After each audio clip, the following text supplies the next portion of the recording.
सभी साथियों को मेरा प्रेम भरा नमस्कार। मैं आपका होस्ट और दोस्त एसके यादव एक बार फिर से हाजिर हूँ इस नई वीडियो में एक नई जानकारी के साथ। जी हाँ, बिल्कुल।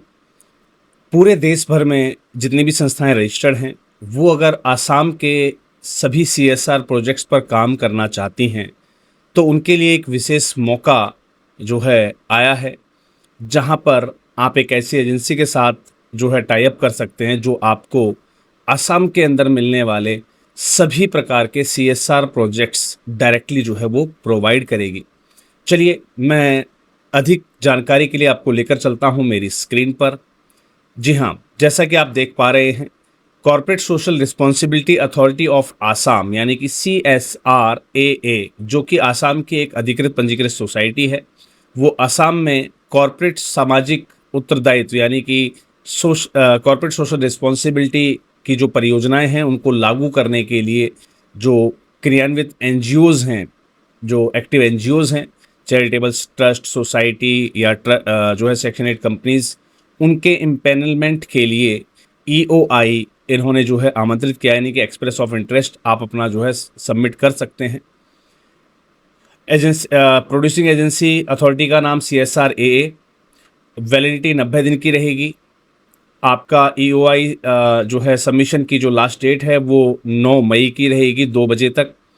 और कहाँ पर आपको सबमिट करने हैं उससे संबंधित जो है एड्रेस डिटेल आपको यहाँ पर प्रोवाइड कर दी गई हैं।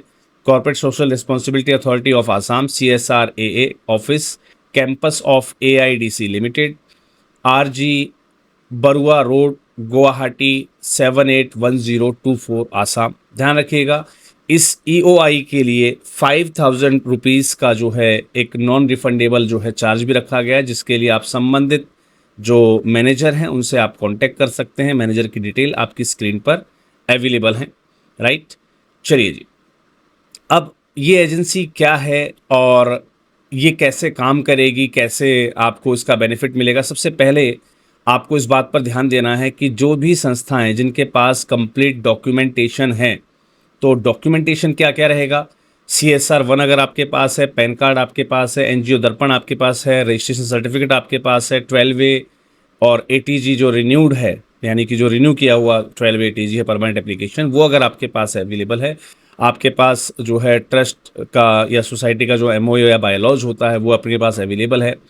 आपके पास अगर अवेलेबल है FCRA then well and good, अगर नहीं है तो वो ऑप्शनल है, चलेगा वो ऑप्शनल। देखिए यहाँ पर FCRA जो है ऑप्शनल दिया हुआ है। लिस्ट ऑफ डायरेक्टर या मेंबर्स की जो लिस्ट है वो मैंडेटरी है। जब जो आपकी ऑडिट रिपोर्ट्स हैं पास्ट, वो मैंडेटरी हैं आपकी। ऑडिट फाइनेंशियल रिपोर्ट जो है वो मैंडेटरी हैं, ध्यान रखिएगा। और कैंसिल चेक की कॉपी, अगर ये डॉक्यूमेंटेशन आपके पास हैं तो इस इम्पेनलमेंट के लिए आप अपना आवेदन प्रस्तुत कर सकते हैं। उद्देश्य क्या रहेगा मैं आपको बता देता हूँ। कुछ थीमेटिक एरियाज़ हैं लाइक एजुकेशन, हेल्थ, आपका जो है एनवायरनमेंट, राइट, सैनिटेशन और स्किल डेवलपमेंट। इसमें जो भी CSR के प्रोजेक्ट्स आएंगे वो सारे प्रोजेक्ट्स जो है आपको करने हैं। एजेंसी आपको डायरेक्टली प्रोजेक्ट प्रोवाइड करेगी। इसके लिए सभी संस्थाएं जो दर्पण पर रजिस्टर्ड हैं, 3 साल की ऑडिट रिपोर्ट वगैरह सब कुछ अवेलेबल है। और असम के अंदर सामाजिक परियोजनाओं को लागू करने का अनुभव है अगर आपके पास, और आप ब्लैकलिस्टेड नहीं है कहीं से, तो आप इसके लिए आप आवेदन प्रस्तुत कर सकते हैं। एजेंसी के साथ जो आपका इम्पेलमेंट रहेगा वो 2 साल के लिए रहेगा, जो कि आपके काम के आधार पर आगे आपका बढ़ाया जाता रहेगा।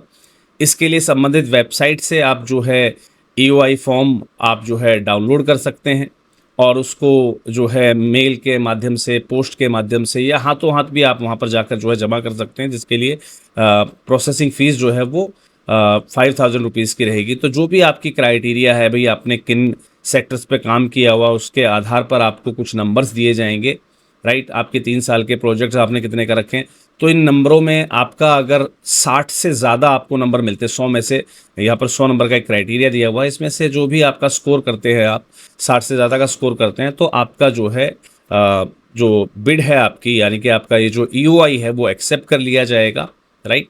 तो ध्यान रखिएगा, आपके अनुभव, आपका परियोजना संख्या, जितने भी आपने प्रोजेक्ट पे काम कर रखा है, मानव संसाधनों के आधार पर, यानी कि जो आपके पास टीम अवेलेबल है उसके आधार पर 100 अंकों में से न्यूनतम 60 अंक लाना आपके लिए अनिवार्य है। इम्पेनलमेंट 2 वर्ष के लिए बता दिया मैंने आपको, प्रदर्शन के आधार पर आपका नवीकरण हो जाएगा। CSR 1 form, pan 12A ATG, बाकी अन्य जो डॉक्यूमेंटेशन है वो आपके पास जो है अवेलेबल होनी चाहिए। तो ये EOI आपके पास जो है अवेलेबल, आप जो है आप ले सकते हैं, इसको डाउनलोड कर सकते हैं संबंधित वेबसाइट से। यहाँ पर EOI का एक फॉर्मेट भी आपको दिया हुआ है प्रपोजल का, ये आपको जो है फिल करना है। यहाँ पर देखिए आपको संस्था का नाम, ऑफिस बियरर का नाम, रजिस्टर्ड ऑफिस एड्रेस, वेबसाइट क्या है आपकी, टाइप ऑफ ऑर्गेनाइजेशन क्या है आपका, आपने CSR 1 फॉर्म अटैच किया है कि नहीं किया है, पैन कार्ड अवेलेबल है कि नहीं है, NGO दर्पण लगाया है कि नहीं लगाया, ये सारी जानकारियाँ आपको जो है फिल कर देनी है। और दिए गए पते पर आपको जो है ये एड्रेस यहाँ पर दिया हुआ है, इस पर आप जो है अपना एनेक्सर के साथ, अपने डॉक्यूमेंटेशन के साथ, अपनी चार्जेस को जो भी सबमिशन है उसकी पूरी डिटेल आप इस गाइडलाइन में पढ़ सकते हैं। इस गाइडलाइन का जो लिंक है वो मैं नीचे आपको डिस्क्रिप्शन में प्रोवाइड कर दूंगा, जिससे कि आप इस पूरी कंप्लीट गाइडलाइन को डाउनलोड कर सकें और अपनी एलिजिबिलिटी के आधार पर इसको आप अपना आवेदन प्रस्तुत कर सकें। तो चलिए जी, मिलते हैं अगले किसी और जो है अंक में किसी और नई जानकारी के साथ। तब तक के लिए सभी को जय हिंद, जय भारत, धन्यवाद।